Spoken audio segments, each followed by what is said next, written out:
নৰখাত কিমান ৰৈ থাকিম ভাবিলোঁ যে কিবা এটা নিজেই কৰোঁ তাৰ কাৰণে নিজেই বাছি লৈছিলোঁ এই কামটো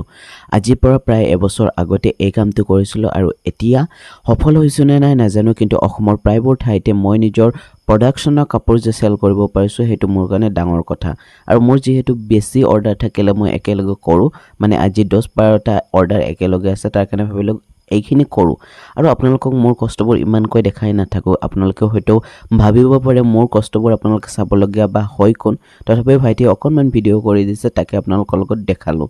আৰু এই কাপোৰবোৰ আপোনালোকে মোক ল'ব বিচাৰে তেতিয়াহ'লে মোক কণ্টেক্ট কৰিব পাৰে আৰু আচল মজাটো তেতিয়াহে পোৱা যায় যেতিয়া মানে কাপোৰবোৰ কৰা হয় মানে শেষত আচল মজাটো আহে মানে চাফাই কৰাত আৰু মোৰ অৱস্থা চাওকচোন একদম গাহৰিৰ দৰে হৈ গৈছোঁ মানে এইবোৰ চাফা কৰাতে হাত লেতেৰা হৈ যায় তথাপিও মানে নিজে বাছি লোৱা কামটোতো কৰিব লাগিবই শেষত আপোনালোকক আজিৰ কাপোৰৰ ৰিভিউবোৰ দেখাই ভিডিঅ'টো সামৰণি মাৰিছোঁ আজিলৈ বাই বাই আপোনালোকক ভালে থাকক